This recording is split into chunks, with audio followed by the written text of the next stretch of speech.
So you know, what could possibly go wrong? Surely the Senya was gonna go first, right? Oh.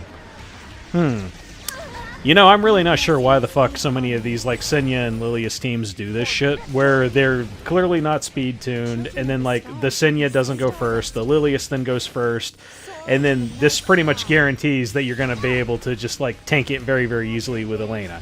Now, what could have gone wrong? Hell, what if the Senya went first? If the Senya had gone first, then you would have had a gab.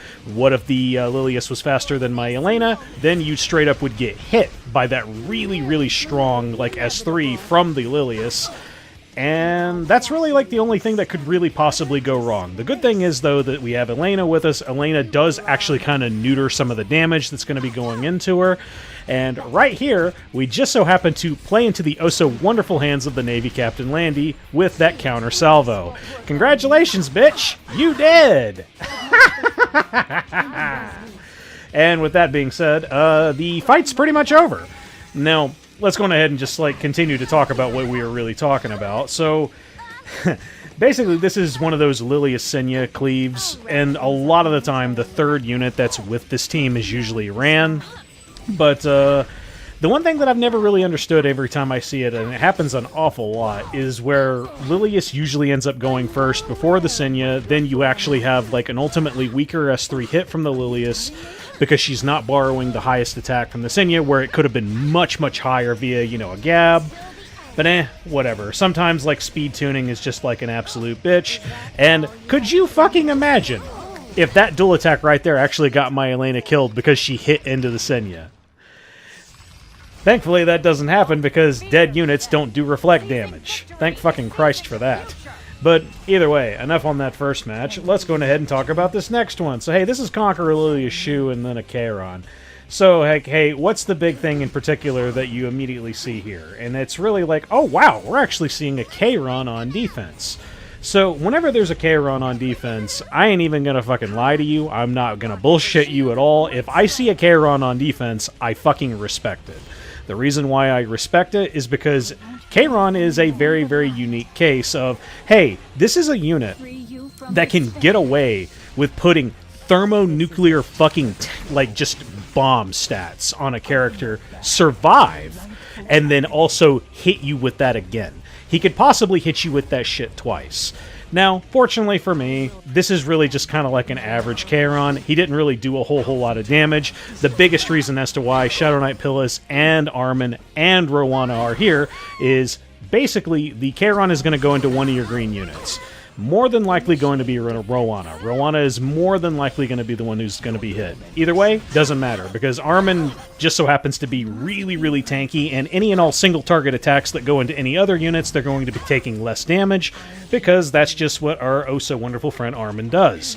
And we also happen to have her on Aureus as well. So, with that first really, really big hit from the Kayron really kind of pretty much dealt with, we tanked that first hit like it was nothing. We're going to tank the second hit with attack buff.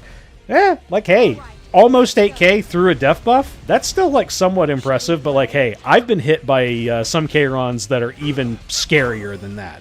And that is the entire reason why I go into Kayron with actual respect. Now that the Kayron is dead, I really have already solidified my victory, because Shadow Knight Pyllis on Rocket Punch is something that can grind down a team really almost 100%, even if they have means of sustain, which this team actually did have means of sustain, because this Conqueror Lilias went fucking wild with Nostalgic Music Box. Nostalgic Music Box was going hard as fuck in every single turn. To those of you who are astute and watching, I am actually speeding a lot of this fight up. If you take a good look, we're at like, what, 40 turns remaining until draw? We eventually get down to like into the 19 range, and I basically edited in these edits every single time, like Shadow Knight Pyllis did her S3, because it all just so happened to roll around in the right way that we needed. But like, either way, man, even though like the team can't possibly win because we have enough damage going into them, it was annoying as fuck. It took forever to kill this team. But hey, it was very safe, it was easy, and we basically autoed about 80% of it. Yay! And now we're going into yet another Conqueror. Well, it's a Conqueror Lilias, but it's also a Navy Captain Landy team at that, and a ae-KARINA. So for this one in particular, I wanted to go, hey, what if we go ahead and try out Laia, but then also with Shadow Knight Pyllis as our main unit who's going to be taking the abuse from the ae-KARINA. Now, normally I go into shit like this with, say, like Dark Corvus, and Dark Corvus will absolutely work. But then I was also thinking to myself, you know what?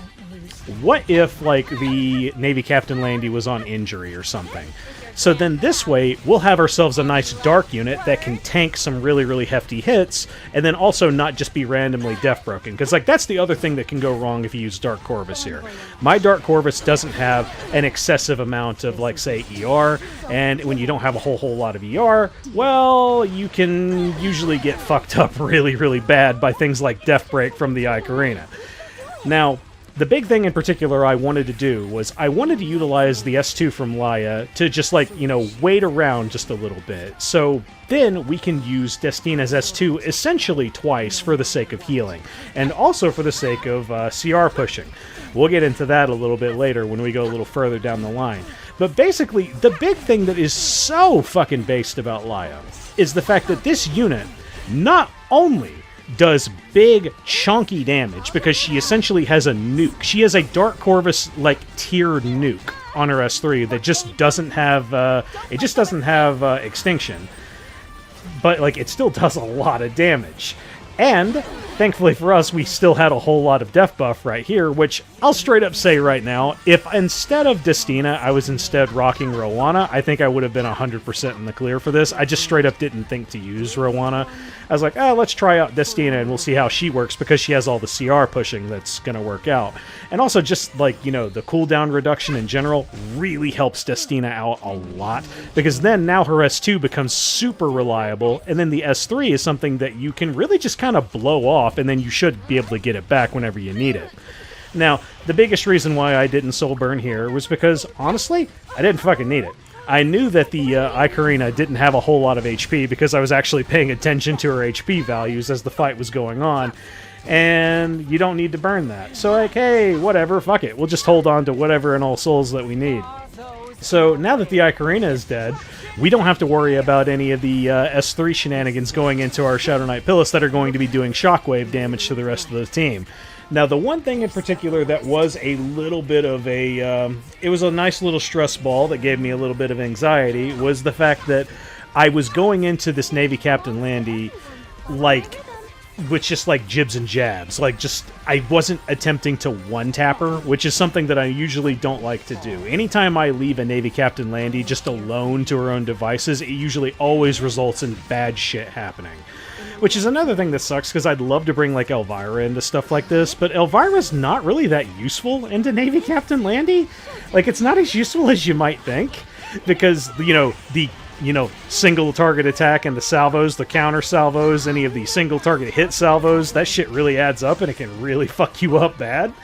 But, yeah, with Laia here, because she is just hyper-based and having an insane amount of fucking health to go with it, we basically are able to tank that one boat. And because we're able to tank that one boat, fuck it, not really that big of a deal. And because Shadow Knight Pyllis nerfs a lot of the salvo damage that's really coming into us, which is why I say, if I was using Roana here, I think I would feel a lot more consistent with it. I'll probably try that next time. We'll see. And oh, hey, goody. Remember that first fight that we were talking about before? What, with Senya and Lilias and Ran? Now, this is like your worst-case scenario. Why I think Ran really, really works with that team is because Ran, if he's going into units that don't have high ER, he straight up puts fucking Death Break on you. And if that happens, then you're fucking cleaved. But then this is where Elena is so damn good into fighting this. So Ran goes. This triggers Elena. Elena is then going to go next. Now, depending on if you're faster than the Lilias, which you more than likely are, hey, it's possible you might not be, you'll then tank this hit, or you will have invincibility up from the Elena going first. So then with that happening, Shazam, you've already tanked one of the hardest hits that you're really going to have. Now, the one thing also in particular is this Senya is actually not on the EE for... actually, no, maybe she is. Maybe I'm speaking too soon here, because we're actually going too fast. Okay, yeah, so she's on EE for Gab. But she also happens to be on lifesteal set, something that I actually really don't understand why a lot of Senya players do. I don't really get why some of them are utilizing lifesteal set on Senya, because the HP that you gain back is based on the damage that you deal. So that's why if you're wanting to be survivable, I really think you should just go with the S1EE if you really want to like have a good, heal on your S1s. But hey, going ahead and do whatever you guys want with that. I just feel like there's not as much value on a lifesteal set for Senya. I could be wrong. This could be RTA tech, and hey, you know me, I avoid RTA like the fucking plague. But either way, we went into that Rand first with the S3 from the lone Crescent Bellona, and with that, you just start going into the Lilias until she's dead, and then whenever you're on to your last attack, which should be a soul-burned S1 from lone Crescent, you can just kill the Senya. And now, here's a team that I haven't seen in a hot fucking minute. So this is two of the Vespa people. So that's ae-KARINA and ae-Winter, along with a Senya. So the big thing in particular that I'm going to do is I'm going to follow like one of the routes that one of my guildmates made. This is the exact same team that he used. Basically what happens is Winter goes. This affects your Yulha. And then your Mediator Kawerik should go because he's usually pretty fast. Go for the S3. Go ahead and get yourself a lot of, give yourself attack buff, give yourself immunity, and then this triggers the Winter again.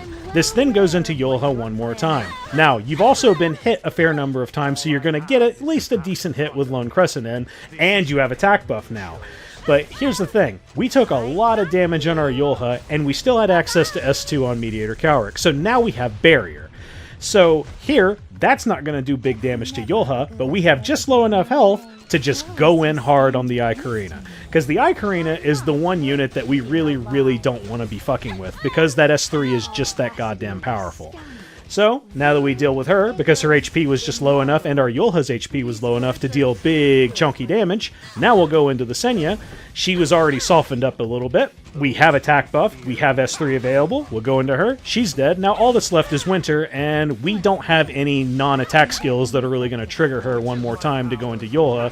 Even if they did, I don't think she would deal enough damage to actually kill her again, and Shazams, you are done.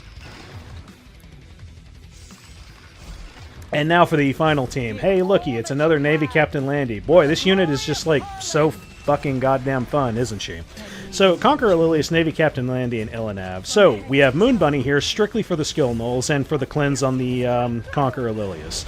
We have that. Now, this should then give us Moon Bunny's turn next. So, now, we'll give ourselves attack buff right here. And we also have Christy with us, who's just there to mitigate a little bit of the damage for the martial artist Ken. That's the only reason why she's there. I could have literally brought any other fucking mitigator at all. I could have brought Arrowwell. Doesn't matter. So now we'll go in with martial artist Ken, do big honky damage. We happen to get attacked and salvoed. And to those of you who remember the last time I actually fought this and I didn't have a mitigator with me, my martial artist Ken would actually be dead right here, because the one attack from Landy right there would straight up kill him. But now, because we actually have a little bit of mitigation, he's able to just counterattack and kill. And straight up, because the Illynav goes into everybody, that also hits martial artist Ken. She's fucking dead. The Navy Captain Landy is light, going into a dark unit. Martial artist Ken's dark, so then she's fucking dead. And now all you have left is Conqueror Lilias, and you just soul burn that S1, give yourself an automatic crit, and Shazam, she is fucking dead. Hoorah! That is the Guild War, ladies and gentlemen. Ooh-woo. And with that being the case, ladies and gentlemen, that's it. So, I don't really have a whole lot else to really talk about in regards to, like, Guild Wars or things in particular. Like, for starters, I think a lot of us are all pretty disappointed, just in the fact that there was no TAM reveal. I feel like a lot of us were probably expecting there to be a TAM reveal just because, I mean, the last two limiteds that we got were Biblis and Blooming Litica, and, you know, they were released at the same kind of time, but then I guess whenever you really think about it, well, I guess they just didn't have enough time to really, like, showcase a unit like TAM to give her a new thing. But I don't know, man. Like, it feels like they've done this shit before in the past. I feel like they did this with the summer event. I can't quite remember all entirely, but it feels like it was like this as well with the with the Bibless and Blooming Litica event, and you know, it just feels kind of it feels kind of empty. The fact that we don't have any TAM news, and then just also with like the recent balance patch that really came out, which was like, okay, cool, so it's 2 new EEs. 2 EEs for 2 units that I really don't fucking use. Like, Bihu, hey, it's a good change, but, like, I don't really use the character, and Elagos is a unit that just straight up, hey, lol, do you have speed gear? Oh, you don't? Well, sucks to be you, I guess. Because if you don't have speed gear, you don't have a fucking Elagos.